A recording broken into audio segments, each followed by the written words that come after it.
then how did you sort of take that journey into, because obviously you've got a property portfolio worth, in excess of, I don't know, it's about £100 million. Yeah, which is just absolutely incredible. We stopped investing in Marville properties. So Marville properties started in 1974. Yeah. And when I say properties, it's property maintenance. Right. Yeah, I started with 37 pence. It was a piece of scrim, for a cloth for cleaning windows. So that's where we actually started that business. Now that business, we've still got it, but in 2011 we started more businesses. So because it's not a limited company and we have to pay a huge amount of tax when we sell anything on that, we decided to kind of freeze that business. And there's still about £50 million worth of property in there. Wow. There is, and then we built other companies since then. Right. We have for the last 8 years. So what we did, we didn't know our standard. We was looking for our standard, as my dad said, and we had got this ambition of having a lovely house. So we renovated the first house, and we got married in 1970. 1971, we sold it for £2,100. Wow. And we bought a semi-detached house at 2000. Again, it was unmodernised. Yeah. So we'd gone from a terraced house being fully modernised that we'd spent a few years doing. Yeah. And made quite a lot of money on. So that had cost us £1,000 in total. Yeah. We sold it at 2,100. Wow. If I'd have kept that house and rented it out, it would have been paying for itself every 69 days. Wow. So that's how much would that house be worth? That's about 150,000. So in that time, that's how that house has gone up. But bigger and better houses would have gone up even more. Yeah. So we didn't. We needed the money to put into the next house, 2,100, and then in 1972, houses went sky high. They did. So we'd renovated this house. We hadn't spent a lot of money on it. But it had gone from £2,000 to £7,500 in 9 months. Wow. Now we saw that as an ideal time to sell that house because we wanted to live in the country, and we found a bungalow, I think it was £10,000, and we got a mortgage on it. Yeah. So we hated it. We were isolated, it was in the winter, I was working 12 hours a day for somebody else, and so I didn't see Marilyn. And she had the baby, and it was isolated. You know, she couldn't get out anywhere.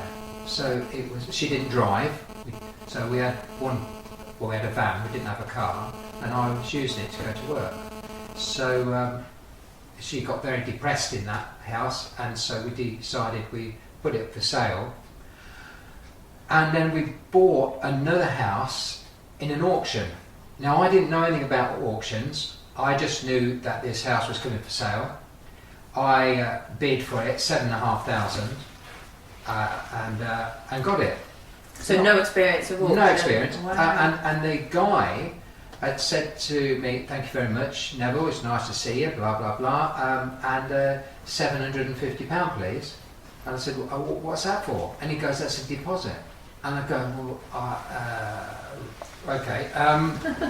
So anyway, the next day I paid the deposit, and we went to the bank, or Marilyn went to the bank for a loan.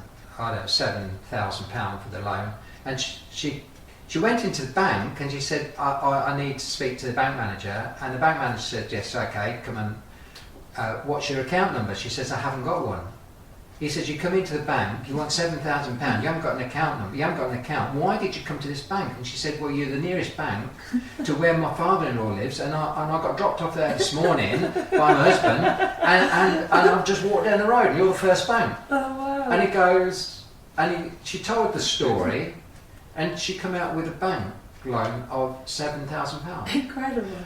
What we didn't know, because I had to go in the next day and sign, what we didn't know, it wasn't a bank loan at all. It was a bridging loan. Right. I never heard of it, Yeah. didn't understand it. So 3 months later, the bank writes to us and says, "It's been 3 months now, and we'll give you the loan for 6. I go, Did you? Really? We didn't know this. Yeah, and we're going to.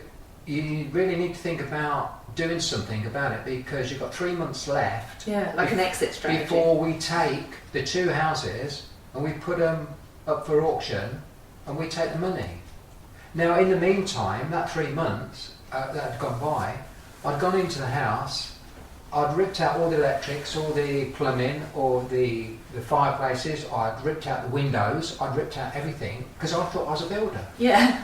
But Did you have any building qualifications? No. Or no, just very handy. I had worked part-time for a neighbour on painting and decorating, and he'd shown me how to do it, which I'd had about 3 years doing that, which was a godsend to me. But I still worked for another company, and I'd ripped this place to pieces, and then we sold our house, what I was living in, and of course I couldn't move because I had to pay off that bridging loan and get a mortgage on this house, and I couldn't live in it, so I lived in a 10-foot caravan in 1973 in the garden, yeah, with a 3-year-old baby, and that was it.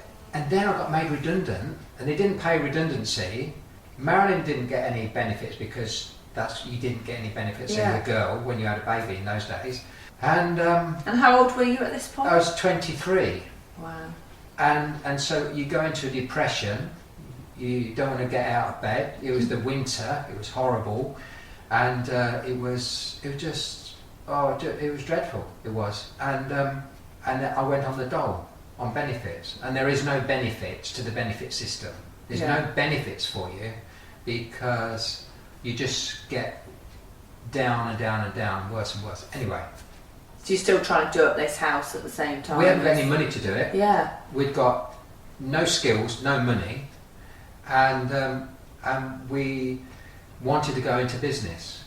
We desperately needed to go into business because I proved that I was incapable of holding a job down, because being dyslexic and ADHD, it was just odd to me the way people thought, and what they told you to do and how to do it. It was alien to me, and of course I couldn't do anything about it because they'd say, we understand you've got skills, you can now be the like in charge of this little area, but then as soon as you had to write a form out, or you had to fill a form in, or you had to write a report out at the end of the day, it was impossible. I couldn't do it, but I knew somebody who could, and that was Marilyn. She didn't work with me, you see. So therefore we went through the yellow pages, what was like Google in those days, to see what everybody else did, A to Z, and there was 2 obstacles: no skills and no money. Then I saw somebody opposite, who lived opposite, they was having an extension done, and I said, look at all that glass being delivered, some idiot's got to clean that. And I thought, I know one. Yeah, what a crazy... Marilyn!